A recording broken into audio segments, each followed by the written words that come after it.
C'est parti pour cette fin de 17e journée avec un H, le HBC Nantes qui a donné le coup d'envoi. Les Nantais sont en violet évidemment. En face, une équipe de Limoges qui est bien calée au milieu du classement. Les Nantais.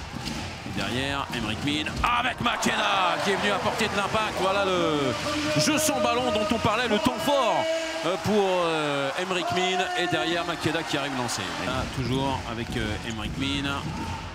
Makeda encore, la passe sautée, elle est bien vue, superbe pour le capitaine Valero Rivera. Ouais, pour reprendre, c'est pas pour tout de suite, hein. Ça va durer quelques jours.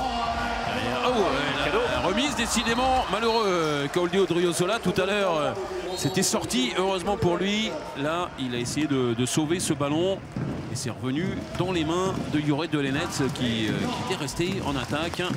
Ça ne pouvait pas mieux se passer hein, pour le temps mort qui a changé beaucoup de choses. Le alley-oop comme on pourrait dire au basket. Le kung-fu au hand entre Makeda qui est en vert dans ce début de rencontre et Alexandre Cavalcanti. C'est l'une des formes du kung-fu qu'on retrouve aujourd'hui de plus en plus. Hein. Pratique. Yann Gentil cette fois-ci, il est pris à contre-pied. Le pari ne fonctionne pas, toujours impeccable. Allez, tout le monde à 3 mètres. À peu près. C'est étonnant là. Magnifique.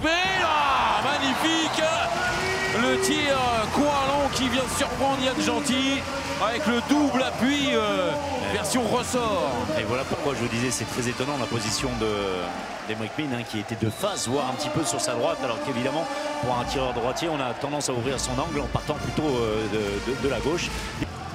Qui a désigné le vrai début du match pour Limoges. La bonne entrée de Baptiste Damatrin. C'est une bonne entrée hein, de général. Défense, attaque. Lui aussi, il reste sur sa ligne avant de s'avancer. Finalement, une première feinte et il était du bon côté, le gardien Limougeau. Mais Valero Rivera a réussi à garder cet avantage pour les Nantais. Très bien partis dans cette rencontre, mais qui ont dû composer avec le retour des Limougeaux dans une première période devenue beaucoup plus équilibrée. Et le H mène quand même 17-15 après 30 minutes. Et comme vous dites, hein, il y a match, il y a eu deux séquences. C'est parti pour ces 30 dernières minutes entre Nantes et Limoges. Le coup d'envoi donné par les Limougeaux qui sont un de moins, qui ont fait sortir leur gardien après les 2 minutes de Seif Eldera tout à l'heure. Contre-attaque, là il y a un 2 contre 1 à gérer. Cavalcanti va le faire tout seul. C'est bien fait de la part de Cavalcanti qui a rompu quelque peu la vitesse de sa course. 32 passes. Ouais, derrière. Ballon perdu. Ouais. Pour Jérémy Toto, ça n'a pas marché. La contre-attaque avec Andrea Guillaume. Deuxième ballon perdu dans la... Vous arrivez... ça, c'est un meilleur impact. Hein. Ras du poteau. Il en a mis comme ça. Premier poteau, Jorge Makeda. Oui. Avec Pedro Portela. Poteau rentrant. On lui a collé. Qui entend les foudres de Yann Gentil.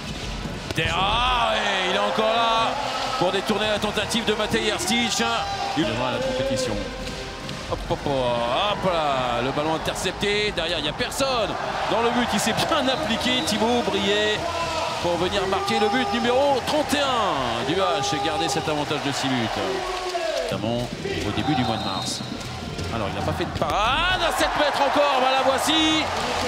Victor Hallgrímsson impeccable et qui aura fait une énorme seconde période.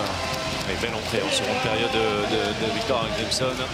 C'est bien décalé sur le bras de Yored Dolenets. Il est déjà terminé 3e, hein. c'est déjà énorme. La prise de balle finition exceptionnelle pour Alexandre Cavalcanti, servi par un quarterback plein de force, Thibaut Brié. Mais là il fallu qu'il soit grand. Heureusement il est grand, Alexandre Cavalcanti, pour aller chercher ce ballon d'une seule main. Tenté, mais les forces ont manqué ensuite. C'est Jérémy Toto qui le disait, il était, attention c'est pour un plus 10, cette tentative. Le plus 10 à 15 secondes de la fin de cette rencontre. 37-27, ça reflète pas vraiment ce qu'on a vu pendant la rencontre, mais la fin de match est totalement nantaise. Et on en termine là, on en reste là. avec cette victoire de 10 buts, le plus gros écart de la rencontre.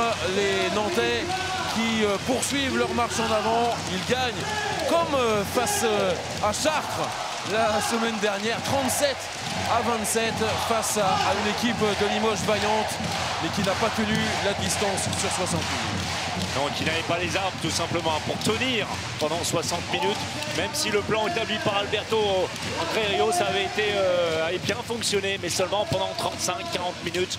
Ensuite, Nantes a déroulé, développé son jeu avec encore un nombre de buts très important, hein, vous le disiez, le même écart face à Chartres, les plus de 40 buts passés par Nantes à Elverum, et cette fois, c'est Limoges qui fait les frais de la déferlante. Il faut savoir qu'on est venu avec 11 pros, hein, 2 gardiens, donc 9 joueurs, c'est quand même compliqué. On a perdu Angel dans les premières minutes.